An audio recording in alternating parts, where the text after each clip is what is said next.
So எனது திமிரு, எனது அகங்காரம், நான் படுகிறேன் என்பதை முதலில் நான் உணர வேண்டும். நான் தெரிந்து கொள்ள வேண்டும்.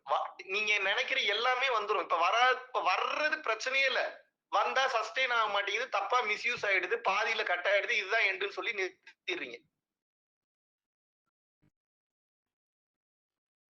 சோ அடிப்படை தத்துவம் என்ன அப்படின்னா, என்ன ஆனாலும்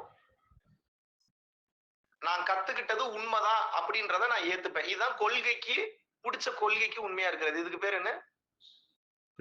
நான் கற்றுக்கொண்ட யோகம் சரியானது, நான் பெற்ற உபதேசம் சரியானது, நான் வாங்கிய தீட்சை சரியானது, எனக்கு கொடுத்த பயிற்சி சரியானது. இதை எந்த சூழ்நிலையிலும் எந்த காரணத்திற்காகவும் யாருக்காகவும் இதை நான் விட்டு கொடுக்க மாட்டேன்னு சொல்லி சாகுற வரைக்கும் உண்மையா இருக்கு. நீங்க உங்க புருஷனுக்கு உண்மையா இருக்கிறீங்க, பொண்டாட்டிக்கு உண்மையா இருக்கிறீங்கன்றதெல்லாம் ரெண்டாவது. அதெல்லாம் எனக்கு தேவையே இல்லை, அது எனக்கு அவசியமே இல்லை. நீங்க உங்க புருஷனுக்கு பொண்டாட்டிக்கு உண்மையா இருந்தா எனக்கு என்ன, இல்லாட்டினா எனக்கு என்ன? எனக்கு ஒண்ணுக்கு நீங்க உண்மையா இருக்கணும். என்ன?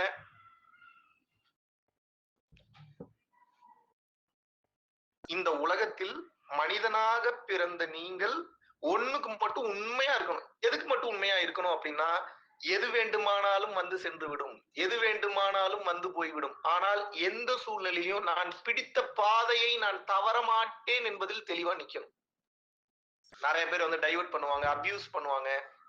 நிறைய இது இன்னைக்கு நடக்கிறது இல்ல. இதெல்லாம் பழைய கதையிலேயே சொல்லி வச்சுட்டு போயிட்டாங்க. உங்களுக்கு நான் சொல்றது புரியுதா?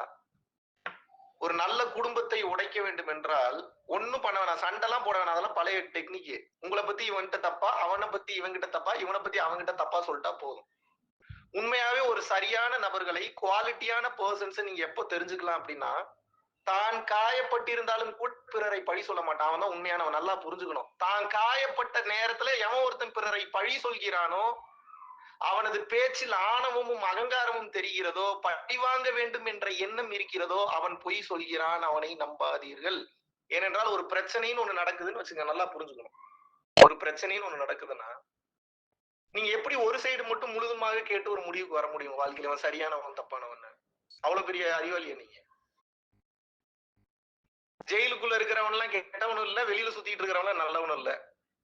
இப்ப எல்லாரும் இப்ப நிறைய பேர் வெளியில சுத்துறாங்க, பல பேர் உள்ள இருக்காங்க. இப்ப இதுல நல்லவன் கெட்டவன் எப்படி கணக்கு எடுப்பீங்க நீங்க? சந்தர்ப்ப சூழ்நிலைகள் தான் ஒரு மனிதனை நல்லவனா கெட்டவனா மாத்துது. அந்த சந்தர்ப்ப சூழ்நிலைகளை ஆராய்ந்து இது சரி இது தவறு அப்படின்னு சொல்லி சர்டிபிகேட் கொடுக்குற அளவுக்கு நமக்கு தகுதி இருக்கா? நமக்கு அறிவு இருக்கா? நமக்கு பக்குவம் இருக்கா? நமக்கு ஞானம் இருக்கா? இருக்கா? நான் ஏன் இதுல இருந்து ஆரம்பிக்கிறேன்னா, கேரக்டர்ல இருந்து ஏன் ஆரம்பிக்கிறேன்னா, விசுவாசம்னு ஒண்ணு இருக்கு. நல்லா புரிஞ்சுக்கணும். இந்த வார்த்தையை நல்லா நோட் பண்ணி வச்சுக்கணும், எழுதிக்கங்க. விசுவாசம். இங்கிலீஷ்ல என்னன்னு சொல்லுவீங்க விசுவாசத்தை? ஏதாவது டைப் பண்ணி போடுங்க, டப்பு டப்புன்னு இங்கிலீஷ் வர மாட்டேங்குது. விசுவாசம். லாயல்டி. லாயல்டி தானே? Yes, exactly. இந்த விசுவாசத்துக்கு ஒரு பெரிய பவர் இருக்கு. செஞ்சோற்று கடன் தீர்க்க சேராத இடம் சேர்ந்து வஞ்சத்தில் வீழ்ந்தாயடா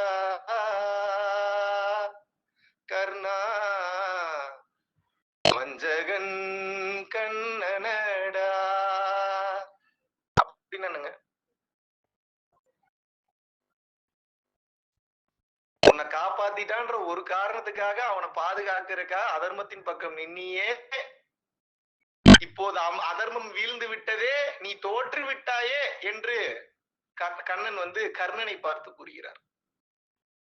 ஆனா நான் வந்த பாதை சரிதான், அதாவது அந்த பாதை தப்புன்னு அவனுக்கு தெரிஞ்சாலும் கூட எனக்கு ஒருத்தர் உதவி செஞ்சுட்டான்னு சொல்லி நின்னான்ல கடைசி வரைக்கும் அந்த கௌரவர்களுக்காக. அந்த பெருமைக்காகவும் அந்த புகழிற்காகவும் இவ்வளவு தான தர்மங்கள் செய்த காரணத்திற்காகவும் உனது வரலாற்றை இந்த உலகம் பேசும். மகாவிஷ்ணுக்கு கர்ணனுக்கு என்ன சம்பந்தம்? 2025 பிப்ரவரி மாசம் உட்கார்ந்து பேசிட்டு இருக்கிறேன் கர்ணனை பத்தி. பாத்துங்க. விசுவாசம், அதுக்கு பேர் என்ன?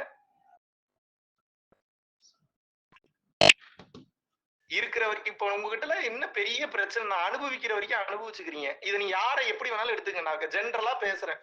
இது யாருக்கா எப்படி அப்ளை ஆகுது? குண்டக்க மட்டக்க இருக்கும், அதான் இதுதான் உண்மை.